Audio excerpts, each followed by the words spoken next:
Hello student, कैसे हैं आप सब। आज देखिए हम लोग सुपरपोजिशन थ्योरम के बारे में पढ़ेंगे। ठीक है, सुपरपोजिशन थ्योरम क्या होता है, इसको हिंदी में क्या कहते हैं, अध्यारोपण का सिद्धांत। तो देखिए सबसे पहले इसके बारे में समझ लेते हैं कि सुपरपोजिशन थ्योरम होता क्या है।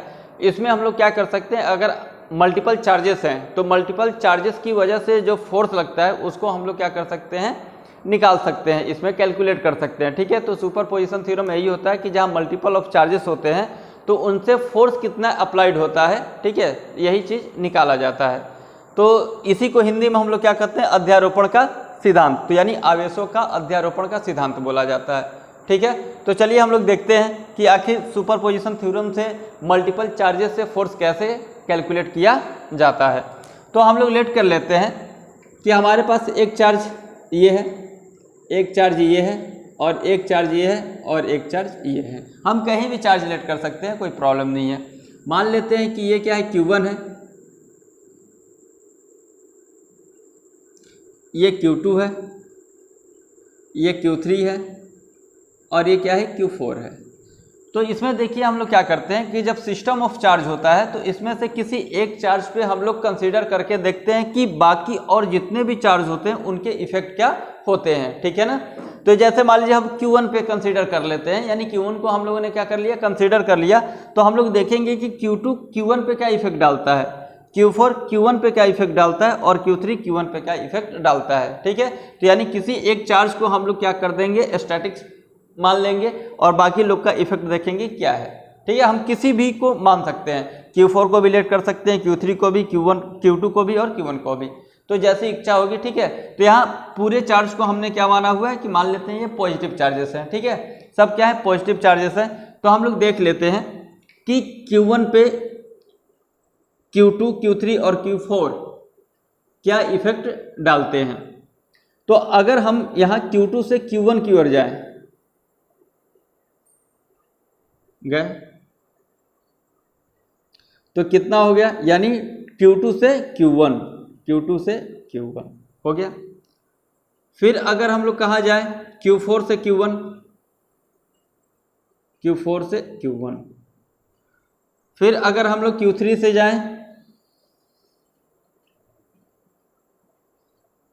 यानी 3 से 1, ये हो गया। अब देखिए ये डिस्टेंस और ये डिस्टेंस का मतलब कुछ नहीं है, क्योंकि हम लोग सिर्फ Q1 पे इफेक्ट देखेंगे कि ये Q2 क्या दिखाता है, Q3 क्या दिखाता है, Q4 दिखाता है। बाकी लोग का आपस का इफेक्ट हम लोग क्या कर देंगे, छोड़ देंगे। ठीक है ना। अब इनका इफेक्ट हमको निकालने की कोई ज़रूरत नहीं है। ठीक है, तो देखते हैं आगे। तो अब ये जो फोर्स लगाएगा Q2 Q1 पे कितना फोर्स लगाएगा, तो ये इधर लगाएगा, तो यानी ये फोर्स लगाएगा। तो क्या है, Q2 किस पे, Q1 पे। तो मैंने पहले ही हम लोग बता चुके हैं कि फोर्स को लिखने का तरीका क्या होता है। तो हम लोगों ने बताया था ऑन और बाई, यानी किस पर और किसके द्वारा। तो यानी Q2 के द्वारा कहाँ लगाया जा रहा है, Q1 पे, यानी Q2 के द्वारा Q1 पे, तो पहले ऑन फिर बाई। ठीक है, यानी 1 पे 2 कितना लगा रहा है। ठीक है, फिर इसके बाद ये जो फोर्स लगाएगा इधर, अब ये Q4 कितना फोर्स लगाएगा, तो यानी फिर ऑन और बाई, यानी Q1 पे Q4 द्वारा, यानी Q1 पे Q4 द्वारा। फिर ये फोर्स इधर लगाएगा, यानी Q3, तो Q3 का क्या होगा, यानी 1 पे 3। क्लियर है इतना। ये तो कल ही हम लोगों ने ये समझा दिया था प्रीवियस लेक्चर में कि क्या होता है। तो इतना तो समझ गए होंगे आप लोग कि यानी Q1 पे कितने फोर्सेस होंगे, ये सब पॉजिटिव चार्ज हैं, इसलिए इसको क्या कर रहे हैं, रिपेल कर रहे हैं। ठीक है ना।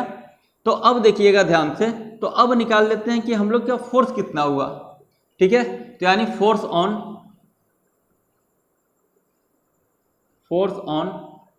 Q1, यानी Q1 पे बल कितना लगेगा,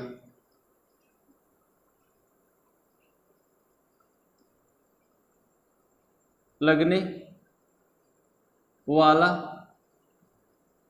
कुल बल। तो यानी F इक्वल टू क्या होगा, तो हमारे पास ये 3 फोर्स का इफेक्ट है, तो तीनों को क्या कर देंगे, वेक्टर सम कर देंगे। यानी क्या होगा, यानी vector sum of all forces, vector sum of all forces. तो यानी वेक्टर सम मतलब क्या हो गया कि कुल फोर्सों का सदिश योग।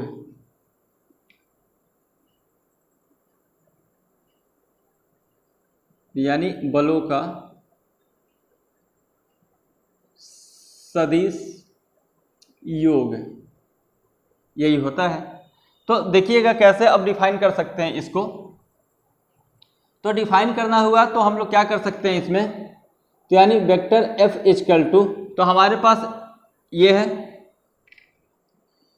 यानी वेक्टर 1 4, यानी फिर उसके बाद वेक्टर एफ 1 3, फिर प्लस वेक्टर एफ 1 2। तो अब इसकी वैल्यू पुटअप कैसे करनी है ये देख लेते हैं। तो यानी वेक्टर जो एफ होगा तो वेक्टर एफ इक्वल टू, यानी इसकी वैल्यू क्या होगी 1 अपॉन में 4 पाई एप्सिलॉन ना लिख के हम लोग के लिख देते हैं, यानी के हो गया। तो अब क्या होगा ये Q1 Q4 अपॉन में ये डिस्टेंस कितना है, यानी वेक्टर R 4 1 का स्क्वायर। अब हम लोग क्या करेंगे, यूनिट वेक्टर से क्या कर देंगे, मल्टीप्लाई कर देंगे। तो यानी डायरेक्शन दिखाना जरूरी है, तो क्या होगा हमारे पास, तो यानी ये तो हो गया 1 4 हो गया, सॉरी ये इतना हो गया। तो अब इसके जगह पर लिख रहे हैं तो कितना हो गया, यानी 1 4 हो गया। ये डायरेक्शन मैंने दे दिया, यूनिट वेक्टर के फॉर्म में लिखते हैं तो सही रहेगा, हो गया। अब प्लस इसी तरह इसका लिख देंगे तो कितना होगा के, यानी Q1 अब क्या है 3 यानी Q3, और अपॉन में क्या होगा यानी वेक्टर R यानी 1 3 है। तो अब डिस्टेंस देख लीजिएगा क्या है हमारे पास, यानी 3 1 हो गया। अब यूनिट वेक्टर के से मल्टीप्लाई कर देते हैं, हो गया। फिर इसके बाद क्या हो गया प्लस यानी के Q1 यानी Q2। अब डिस्टेंस देखिएगा, यानी Q1 Q2 हमारे पास क्या है, ये है यानी R 2 1 का स्क्वायर, और ये क्या होगा 1 2 वेक्टर।